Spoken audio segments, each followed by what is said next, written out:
Stepping off the northbound stage in Harlan Creek, Idaho, on the second day of November 1892, Alice Mercer had exactly $4, a carpetbag held together by a strip of rawhide, and a letter from a woman she had never met, offering a room in exchange for winter labor. The woman's name had been Clara Holt. Had been, because by the time Alice arrived, Clara Holt was 3 weeks in the ground, and the only person standing at the edge of the frozen mud lane that called itself Main Street was a man with a child, balanced on his hip, and an expression that suggested the world had been disappointing him for a very long time. He was tall in the way frontier men tend to be tall, not elegant, but built for carrying. Dark coat, worn at the elbows, a jaw that looked like it had been cut from the same granite as the hills behind him. The little girl on his hip was perhaps 4 years old, with her father's dark eyes and a red wool cap pulled so low it nearly swallowed her ears. She stared at Alice with the frank, unblinking curiosity that only very young children and very old dogs ever manage. "You the woman who answered my mother's advertisement?" the man said. It was not much of a greeting. Alice considered lying, then decided against it. "I'm the woman who answered an advertisement," she said. "I didn't know your mother had passed. I'm sorry for your loss." Something crossed his face. Not softness exactly, but the shadow of it. "Owen Holt," he said. "This is my daughter, May. Alice Mercer." She shifted her carpetbag from one hand to the other.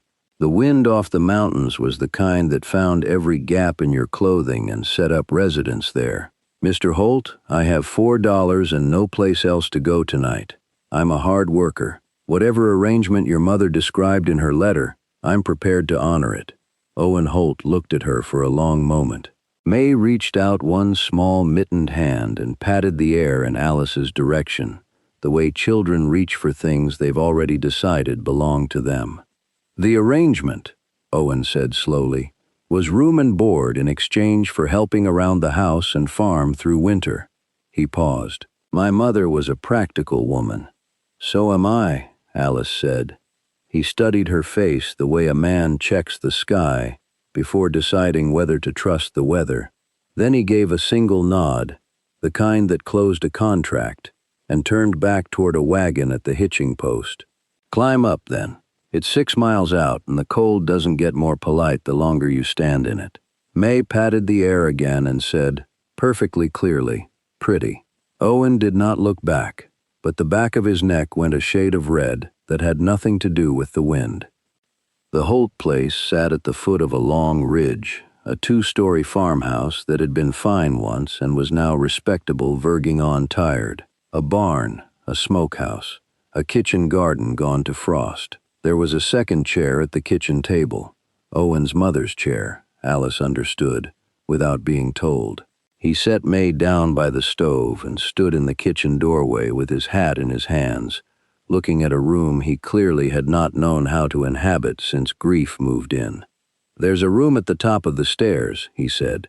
"Small, warm enough if you keep the stovepipe damper halfway. Supper's whatever's in the pot." He glanced at the iron pot on the stove, then back at her, with the faintly guilty look of a man who knows his cooking is barely adequate.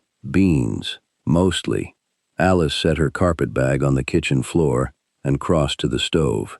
She lifted the pot lid, looked in, set the lid back. "Do you have an onion?" Owen blinked. "I believe so." "Salt pork?" "In the smokehouse." "Then supper will be better than beans," she said simply. "Go see to the horses. I'll call when it's ready." He stood in the doorway a beat longer than necessary. May, sitting on a braided rug near the stove, looked up at her father and then up at Alice and announced, "She's staying, Papa." Owen put his hat back on and went out without answering.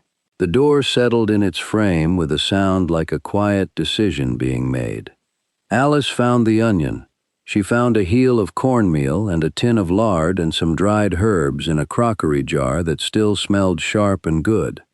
She worked efficiently, the way she had learned to work, without ceremony, without waste. The kitchen was cold in its corners but warm near the fire, and by the time she heard Owen's boots on the porch steps, The smell of something real had replaced the thin, apologetic smell that lingers in a house where a man has been feeding a child on grief and stubbornness. He came in stamping mud and stopped in the kitchen doorway a second time. This time he did not look guilty. He looked, very briefly, undone. "Cornbread," he said, as if naming a thing he'd almost forgotten existed. "And proper bean soup," Alice said. She was already ladling May's portion into a smaller bowl, blowing across the surface to cool it. "The child eats first." It was such a plain sentence, 4 words and a direction.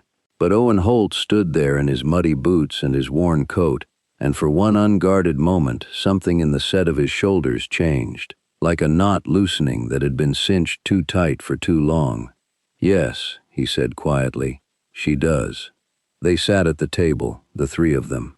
May ate with the serious concentration of a small person attending to important business. Owen ate without speaking, which Alice was coming to understand was not rudeness but simply his way. A man who had gone long enough without someone to speak, to that silence had become a kind of comfort. Alice ate and said nothing and was quietly grateful for warmth and walls. After supper, when May was yawning into the back of her hand, Owen carried her upstairs without being asked. Alice cleared the table and washed the bowls in the basin and put the leftover soup back on the low burner for tomorrow. These were not generous acts. They were just the acts of a person accustomed to making do, turned toward a house that needed them. Owen came back downstairs to find the kitchen tidied. He stopped again in that doorway. "You do that a lot," Alice said without turning around. "Stand in doorways." A pause. Then, gravely, "I suppose I do."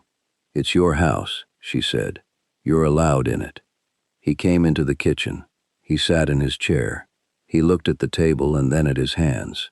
"She hasn't eaten that well since—" He stopped. "Started again since her grandmother passed." "I'm sorry," Alice said, and meant it. She sat across from him in what was apparently now her chair. "How long ago?" 3 weeks and 2 days. Outside, the wind pressed against the house, steady and cold. Inside, the stove ticked. May slept above them, small and warm. "I'll stay through winter," Alice said. "That's what the letter offered and what I agreed to. After the thaw, we can discuss what comes next." Owen nodded slowly. The contract, stated and accepted. Then May cried out once from upstairs, not in fear, just the small disorientation of waking in the night, and both of them rose from their chairs at the same moment, and then stopped, each surprised by the other's instinct. Owen went. Alice sat back down. She pressed her palms flat on the table and breathed until the strangeness of it settled. She had agreed to a winter of labor. She had not agreed to care about anyone, but the house was warm, and a little girl had called her pretty, and the soup had been good. She would manage. The days that followed had their own quiet rhythm, the way hard work always does.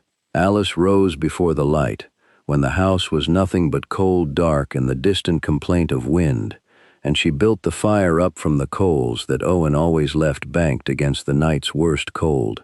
She had noticed on the first morning that he did this, woke before her and banked the stove, then went out to the barn, and she understood it as a kind of wordless provision, a man's way of saying the day would be possible. May was a manageable child, curious and generally cheerful, with her father's habit of going quiet when something interested her deeply, and her grandmother's habit, Alice guessed, of talking to herself while she played. She dragged a rag doll named Biscuit everywhere the doll was permitted.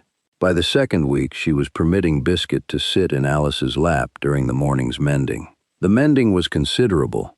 Owen's socks were in a state. His shirt cuffs had been darned and then darned over the darning, which made Alice press her lips together and say nothing.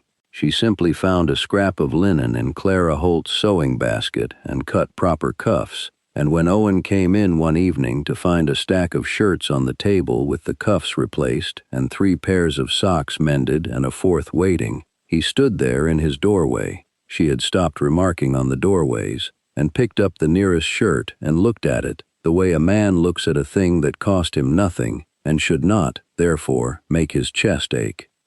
He set it back down. He said, "You didn't have to. You need your hands free to work," she said.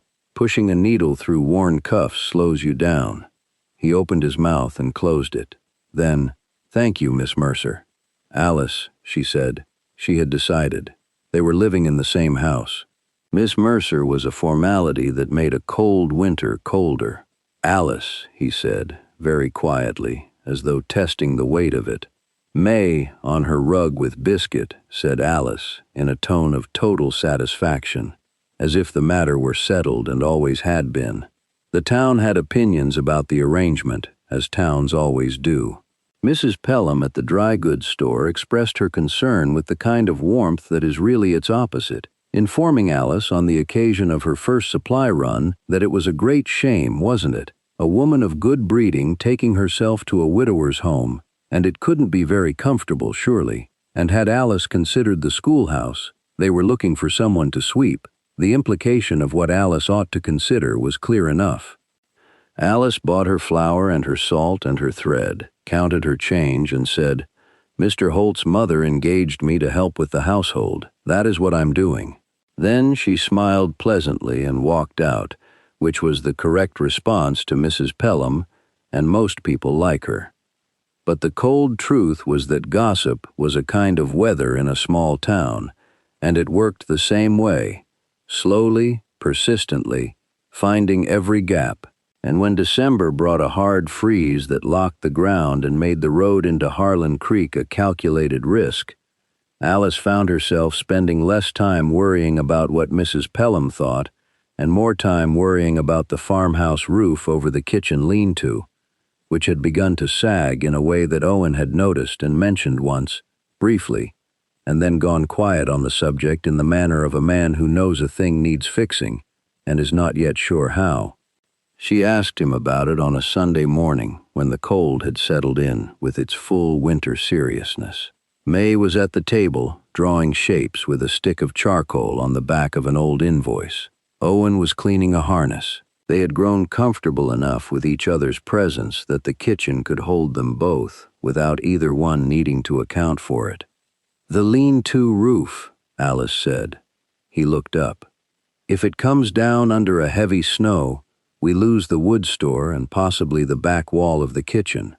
I can see daylight through one of the joists." He set the harness down. His jaw tightened. "I know," he said. "I need another pair of hands for the repair, and it hasn't been a good time to ask for favors. Since his mother died." She heard what he didn't say. "I'm a fair hand with a hammer," Alice said. Owen looked at her steadily. "The roof pitch is steep, and the joists are iced. I'm aware." She met his eyes. "I'm not made of spun sugar, Owen. If you tell me where to stand and what to nail, I can do it." He had not quite gotten used to her using his given name. His ears registered it each time, briefly, before his expression settled back to neutral. "Tomorrow," he said. "If the wind drops." The wind dropped. They fixed the roof over 2 cold days, Owen on the steep pitch above, and Alice handing materials up from the ladder below, and sometimes climbing alongside him to hold a board in place while he drove the nails. It was hard and cold, and they did not speak much. The work didn't require it, but there was a kind of trust that lived in that silence, the trust of 2 people who had decided, without formal announcement, that they were on the same side of a problem.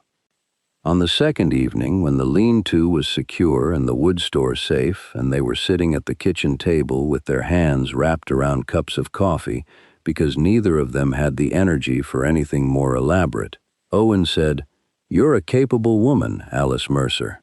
She looked at the steam rising from her cup. "I've had to be." She hadn't meant to say more than that. But something about 2 days of working alongside someone breaks down certain kinds of caution, and she found herself adding, more quietly, "I came from a farm in Kansas, my father's farm. When he passed, it turned out the farm was less his than the bank's, and after that, I managed." Owen was quiet for a moment. "How long have you been managing alone?" 4 years. He nodded slowly, the way he nodded when something landed squarely in a place that resonated. Outside, the wind came back, as it always did. But the lean-to held. The stove ticked. May slept upstairs. 4 years is a long time, he said. So is 3 weeks and 2 days, she answered. And something shifted between them then, quiet and irrevocable, the way a seed shifts in the ground before anything above the surface shows it. What the town had been content to whisper about all through December and January chose to speak its mind plainly on the first Friday of February, when Harlan Clegg, who held a deed to the water rights on the creek that ran along the eastern edge of the Holt property, rode up to the farmhouse with 2 men Alice did not recognize, and a disposition that announced itself before he climbed down from his horse. He was a broad, florid man who wore his authority the way some men wear a new coat, conspicuously and with the constant awareness of being observed. He informed Owen, standing in the yard with the cold pressing down around them, that the creek diversion had been surveyed and that the Holt family's arrangement regarding water for livestock was, by the new survey's findings, operating outside its lawful limits. What he meant, Alice understood from the kitchen window where she was listening without pretending not to, was that Clegg wanted the Holt family paying for what the creek had always given freely, or he wanted the farm. Owen stood in the yard with his hands at his sides. She knew that posture, the controlled stillness of a man who is choosing his words before he uses them. That survey, Owen said, was conducted without my knowledge or my attorney's. Clegg smiled the way men smile when they are certain they hold the stronger hand. Creek law doesn't require your attendance, Holt. It requires your compliance. Then I'll require the written finding, Owen said. His voice was even and quiet, the way ice is quiet before it bears weight. Filed and dated, with the county recorder's seal. If your claim is lawful, the paper will show it. Clegg's smile didn't waver, but his eyes moved, briefly, toward the house, and found Alice standing in the open doorway. She had stepped there without quite deciding to. She had May on her hip. She was simply there, in the doorway, the way Owen was always in the doorway, because doorways are the threshold between what is yours and what the cold world wants to make of it. Clegg looked at her for a moment. "Mrs. Holt," he said, making a point of the name. Alice did not correct him. "Good day, Mr. Clegg." Her voice was pleasant and final, the way a closed door is final. Clegg touched his hat and rode out with his men. Owen watched him go the length of the lane before turning back toward the house.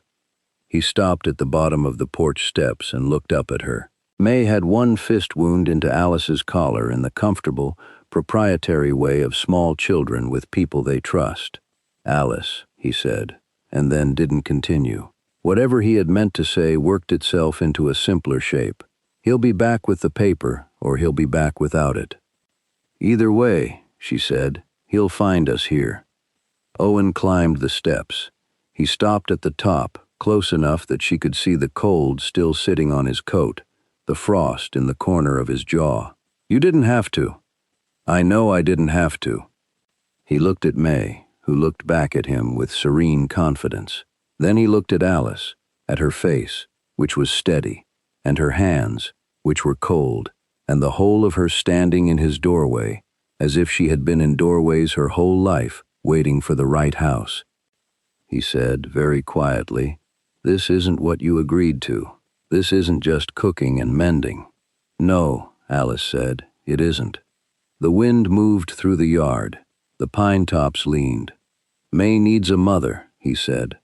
And then, with a kind of stripped-down honesty that cost him something, "I need a partner, not someone filling a room. I'm aware that's a great deal to ask, and I'm aware the letter was about labor, not—" He stopped, started over. "What I'm asking, Alice, is whether you'd be willing to stay, not because the bargain requires it, because you choose it." May patted Alice's cheek with one small hand, completely unhurried, and said, "Stay," in the tone of a person confirming an obvious truth.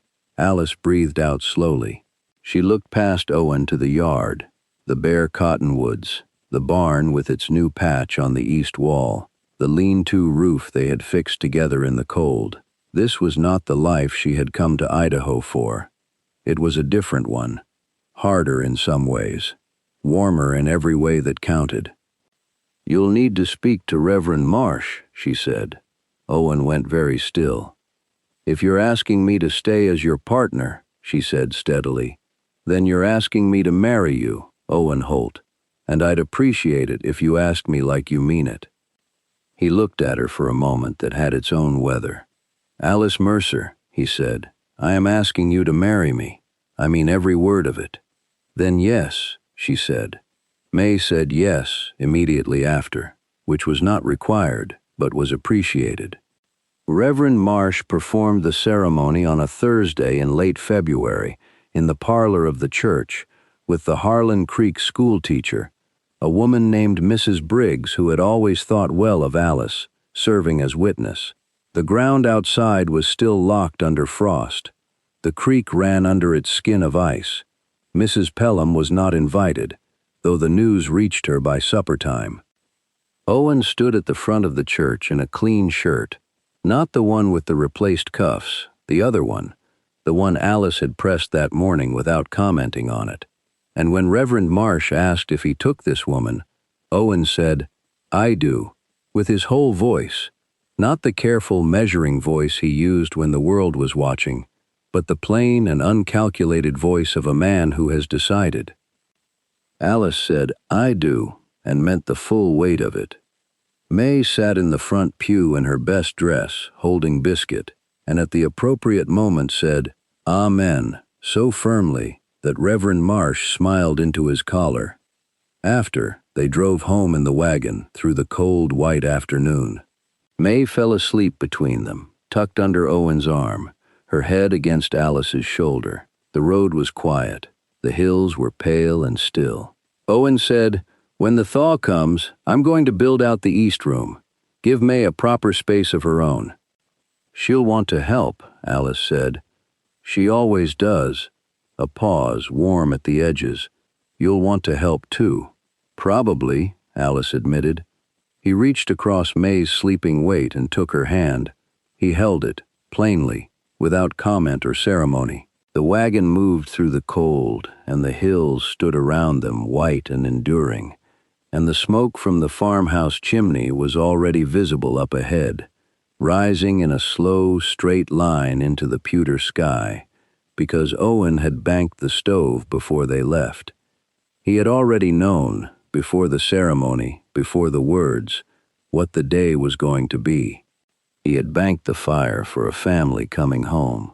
What Harlan Clegg found when he returned 6 weeks later with his surveyor's paper was Owen Holt standing on his porch with a copy of the county water register and a letter from an attorney in Boise, both of which made Clegg's paper somewhat less useful than he had expected.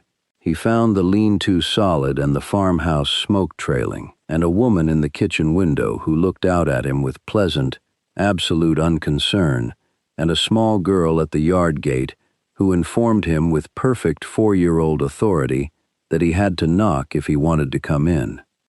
He did not come in. He rode back down the lane and did not return. The spring thaw came as it always does, not all at once, but in increments. Mud first, then birdsong, then the green insistence of things that had been waiting under the cold for their right moment.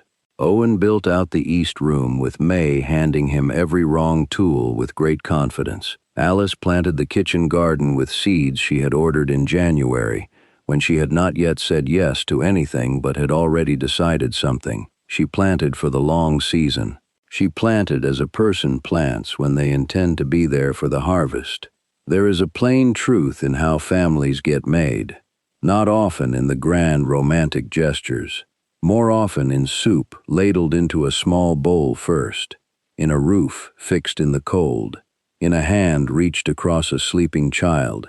You can negotiate a bargain on a train platform and sign a letter and arrive at a stranger's door with $4 and a carpet bag, and still, if you are paying attention, If you let acts matter more than words, find yourself come spring standing in a kitchen that smells of new bread and wood smoke, listening to a child and her father laughing about something over a meal you made with your own hands. That is not a small thing. That is, in fact, everything. And if you are sitting somewhere tonight feeling that the world is large and cold, and you are perhaps a little unsure of your place in it, consider this. Sometimes the bargain that finds you is the one you needed all along. Leave a comment and tell us. Have you ever made a practical arrangement that turned into something far more than practical? We'd love to hear it. Subscribe, if you will, for more journeys through the Old West, where ordinary people made extraordinary lives with what they had. Good night. God bless you and keep you warm.